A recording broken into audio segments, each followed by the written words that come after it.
Good morning, Noah. Good morning, Dr. Yerger. Very formal, very respectful. Thank you, sir. Yes, yes, of course. Well, first and foremost, welcome to my Wealth Planners team and to the Science of Wealth podcast. Thank you. I'm happy to be here. Very excited.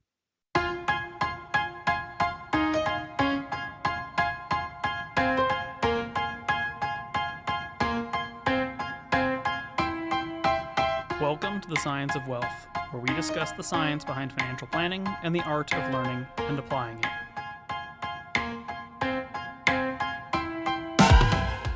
Noah, you've joined our team as of this week, although I guess as of the publication, it'll be as of last week. But as of this week, you've joined our team. Maybe just tell us a little bit about Noah. What brings you to the world of financial planning? Hi, everyone. I'm Noa Gold. I got into financial planning through college. I fell in love with it when I took a introduction course to personal financial planning, and I love Boulder area, Longmont area. Been in Colorado my entire life, so I'm honored to work in an area that I love. It's nice to love the home country and be comfortable in the area. Are you from the Boulder County area originally, or did you move up here at some point? I am from Boulder originally. Went to Jarrow Montessori, which is on Broadway in Boulder. Born and raised.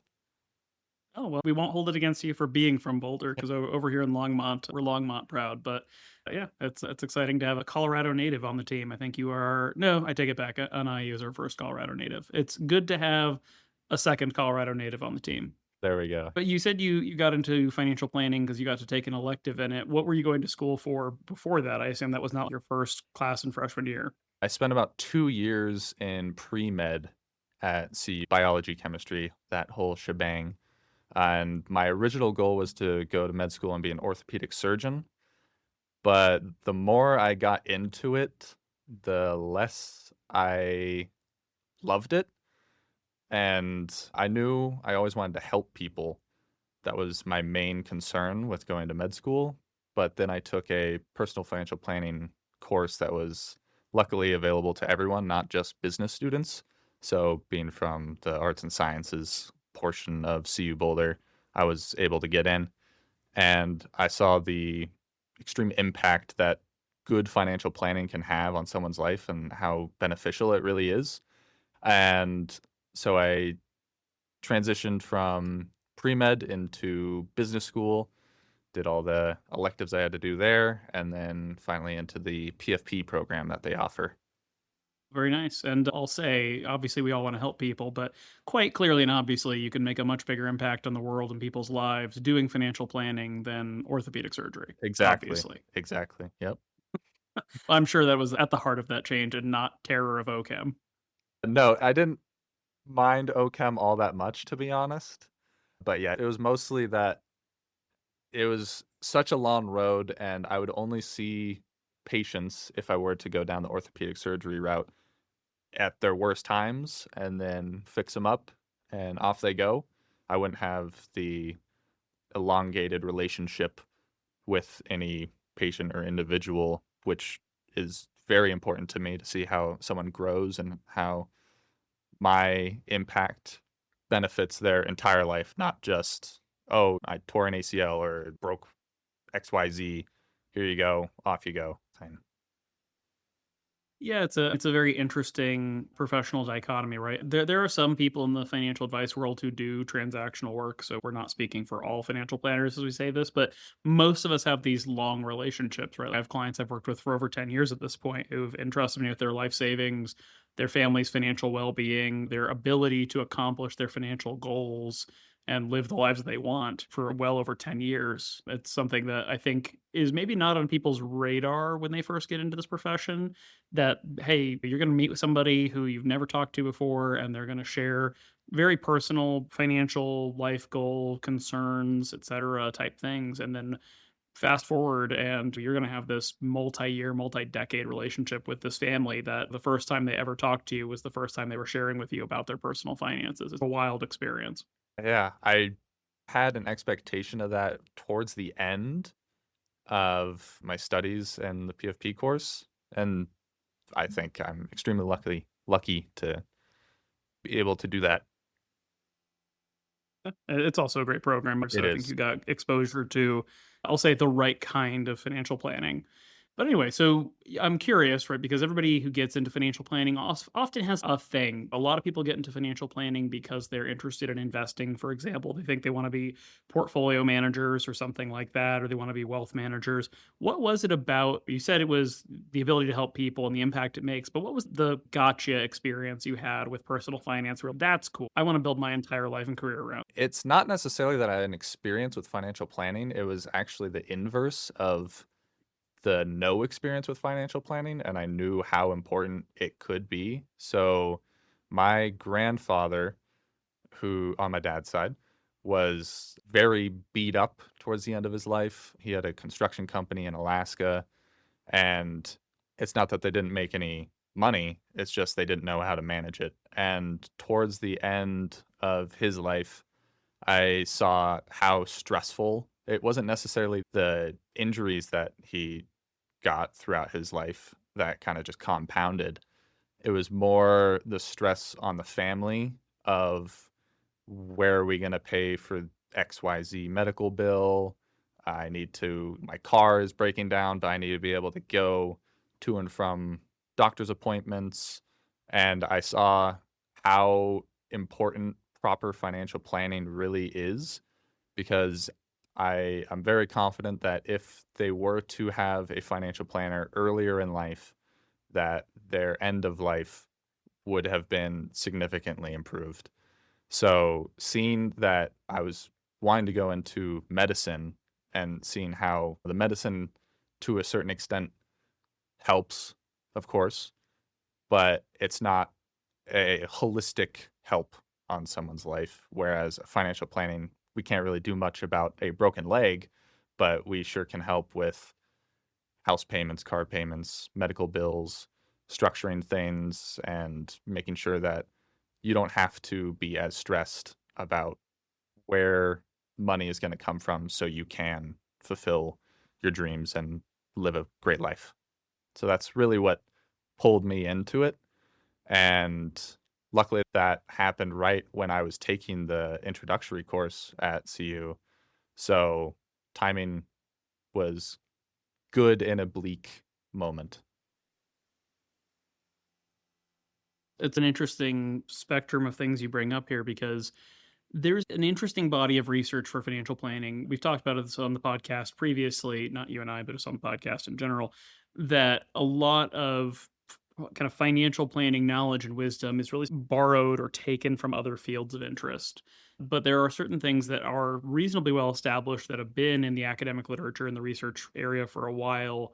In particular, things like the human life cycle hypothesis or financial help seeking theory. The life cycle hypothesis assumes that kind of everything will revert to the mean across your lifetime. You'll go into debt when you go to school, and then you'll get a good job, you'll have extra money, and you'll save it and invest it. And then one day you'll retire and you'll spend your assets down. You'll die with zero, mathematically speaking. And as financial planners, we know that life is way messier than that for a lot of people. But I think one of the more interesting things is up until recently, the academic view of working with a financial planner was often grounded either in the economics of information, the idea that you can hire somebody as a shortcut to accelerating your search for good information, i.e., the right tax advice, the right portfolio you should invest in, and so on. Or it passed through the lens of financial help seeking theory, which is the one that stands out to me the most in what you're talking about, because financial help seeking theory looks at personal finance as a cure or a potential moderation to a financial stressor. Something is going wrong in your life financially, and eventually that thing gets bad enough, whether it's stress, whether it's debt, whether it's a particular issue, but you're undergoing some sort of stressor that's causing some sort of negative externality to you, that eventually you engage a financial advisor or financial planner to mitigate or moderate that problem so that you stop experiencing that stress. And then you go through this reevaluation cycle. Did the planning help? Yes, it did. Great. Did planning help? No, we need more planning. So it's all that interesting because you brought in health and you bring in your interest in medicine going into school. The most recent, and I don't know that it's fully validated yet, it's a floating hypothetical version of a theory right now. It's not grounded just yet. But Stu Heckman came out with a theory in the last year or two that essentially grounded financial wellness in the precepts of health. In that money and financial externalities can cause enormous impacts to quality of life. It can cause stress, sleep loss. It can cause major health and life events like divorce or even something as dire as suicide, right? Some people kill themselves over money troubles or hurt other people over money troubles.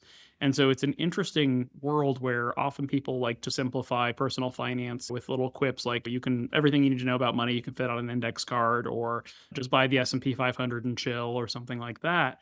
And personal finance is a much more nuanced genre of knowledge and work that I think most people give it credit for. Even people who have done financial planning or experienced financial planning often see the highlights in front of them because they're the most impactful things to their personal life and don't realize how much stuff maybe could apply to them but doesn't, or does apply to them and they just don't see it.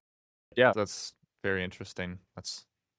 I knew that health concerns and financial troubles are tied. I guess since you said it wasn't totally concrete, but I do know that one of my friend's aunts actually went through something very similar to this, and I think financial troubles was part of the crux of the issue. So, yeah, it's financial security is extremely important, not only for your wallet, but also for your health. And when I say it's not fully validated, it's just that it's relatively new. And so you need to do studies and play with it and see if it fits. I will say I think it fits the first test, which is just, is there a logical causal relationship from financial health to personal health, right? In terms of both physical health, socio emotional health, and so on. There's just a necessity then that you apply that framework to different studies and experiments and see, does it hold up fairly reliably or not. So that'll be the thing we find out here. But I would be surprised if we don't find ourselves 5, 10 years from now citing to this financial health theory or financial planning theory from Heckman pretty regularly, just because, again, I think it passes the smell test pretty well, but it just needs to go through Gotcha. that academic rigor. So you are coming to us straight out of sea, and you've never worked a day in personal finance in your life, I correct? did work at a RIA in Boulder while I was at CU. So let's define that. RIA is a registered investment advisor. My Wealth Planner is a registered investment advisor. Every big financial investment company you've heard of is a registered investment advisor. So you Yes. were one of The those. firm name was BSW Wealth Partners. It was also a fee only B Corp. And I worked there for about 9 months, I believe. I was originally just there as a summer internship, but as the school year kind of kicked into gear, the fall school year, they decided just, hey, let's just keep them around for a little while. So I worked there for 9 months and then now I'm here. Very nice. And I will comment, right, as a person who has not worked there, and I'll ask you a couple more questions here in a moment. But for the audience's efficacy, just because most people are not going to have heard of any random small town registered investment advisory firm, SW, as you hinted at, being a fee only firm, a certified B Corp, is one of those firms that I would call the right type of firm as far as where we'd love to see people get more financial planning experience. So that's a very exciting part of your resume and your background. I think the other thing as well that kind of goes in tandem with that I just thought was very cool is the CEO of BSW actually wrote me an email when you were in the application process to say Noah's Yeah. awesome, you should hire him. And I will say, having received several hundred applications for every financial planning role we've ever offered, I don't think I've ever seen the owner or the lead planner or the CEO of a wealth management firm reach out on behalf of a candidate who was actively working for them to say, "Hey, you should hire this person away from us," which could be a double-edged thing here. Maybe they're like just trying to problem off on us, but I No, suspect what was I going sure hope on. not. I don't suspect it either. Yeah, Mr. Wolf, who was the CEO of BSW who wrote the letter. Yeah, he's a fantastic person, great resource. I think we had a great rapport between us, and I was very honored to have him reach out on my behalf. It really meant a lot. Certainly. And again, it's a big endorsement. It's also, again, coming from the right type of place and the right type of people in the planning field. So again, it was a big feather in your cap, as it were. So what did you get to do at BSW? Just paper pushing, which is to be expected. I would go into our softwares and clean things up, get used to everything that all the tools that BSW implements in planning. And then I kind of shifted more towards the planning side. So at BSW, they had separate groups. So there was investment side, there was advisory, there was planning, and then operations and management. And I shifted towards the planning side, which was a lot to do in e-money, which is great, great experience. And I would do A's, so those are financial security analysis.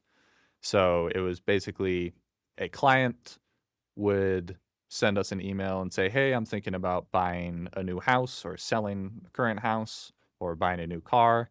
My job was mostly just to map it out, see what would change in their scenarios, and make sure that we're giving the advisory team the correct information for when the advisory team goes into the meeting with the client. So that was the main part of my responsibilities at BSW. I also sat in on some client meetings, took notes. It was mostly a learning opportunity for me, which I was very grateful for. And I did some work for the investment group as well, just making sure that things were running smoothly and going into Bloomberg Terminal. For those who don't know, it's like a very fancy schmancy way to look at indexes and stocks and bonds, and it gives you more data than you would ever need. And so I'd go in there sometimes, poke around. I wasn't great at it, and kind of just see where things would go. And I also worked on legacy stocks. So if a client had, let's just say Apple, they bought it in 2005, they haven't sold any of it, and it's worth 20 plus percent of their overall portfolio, I would highlight that, make sure there was awareness around their concentrated positions that they've held for more than 1 year, and make sure that we bring that up to the advisory team in a meeting just to make sure that not only the advisory team, but also the clients were aware of a concentrated position to make sure that we were doing our due diligence. It's part of the underpinnings of what makes for good financial planning, right? Is let's look before we leap. Let's run the numbers. Let's understand it. Let's figure out what the positives and negatives of those decisions will be. And then let's put clients in a well informed position to make that educated decision for themselves, right? I think one of the mistakes a lot of people make in engaging financial planners or thinking about financial planning is that it's a checkbox yes no thing, right? Where you hire a financial planner and then we spend the rest of our lives telling you you can do that, no you can't do that. And realistically, I think good financial planning is about helping people live their best financial lives. And for some people, they have such an abundance that there's never really a downside to their decisions. They'll have less money and a better life, and it won't hurt them at all. And in some cases, not everybody has total financial abundance, and that's okay in their particular situations. That just becomes a situation where you say, okay, yeah, we're going to give you a strong positive financial outcome from doing this, but we have to recognize that it's an either or decision. And we're here to support you whichever one you want to make. We just want to make sure that you're well informed of what that trade off looks like. The example I always think of is having children. Having children looks terrible for financial planning purposes, like every time, because kids are expensive, maternity is expensive, sports leagues and piano lessons and prom dresses and college tuition, all this stuff adds up quite a bit and it looks bad in a financial plan. And yet I've never had a client look at it when we said this is what having one kid does, what having two kids does, what having three kids does. I've never had one come back and say, oh gosh, if they're so expensive, we're not going to do that. But they're able to go into that decision to become parents or to grow their family well informed about the trade offs they'll need to make and the lifestyle that they'll enjoy by having one or two or three or four or five children or whatever number they desire. And it's the knowledge that grants them the permission to live the life they want instead of feeling held back by the uncertainty of, gosh, what if that would be too much? What Yeah, if we can't that's work? the powerful stuff. Yeah, and it's also just some of the fun topics. Yeah, we're not sorry. I'm a doctor, but we're not doctors in the way people think of doctors, right? There's sometimes an interesting sort of power of life and death thing that comes into financial planning, which is neat. So, what do you think other people should just know about Noah? Right, you're the new member of the team. You're going to get to sit in and meet with all of our clients over the coming months. But for those who are listening ahead of time, who want to get to know you a little bit better or have a better idea of who you are when you're sitting in the room with us, to I know try about to Noah. be overly friendly, so I apologize if I come on too strong sometimes. Love playing golf. I can talk about golf all day. I like skiing. Obviously, can't ski right now, but do that on my free time. I have a fiance and two cats. And if you want to talk about cats or show me cat pictures, I'll show you a bunch as well. Yeah, I like honest discourse between two people or discussions and kind of getting to know each other, not just on a financial term, being like, oh, I know how much is in your bank account or whatever it might be. I want to know more about what makes you click. And I'm an open book. Feel free to ask me anything, reach out to me anytime. The whole point of me being in this profession is to help people and meet people and talk to people. So I welcome it with open arms, if that makes sense. So that's just a little snippet about me.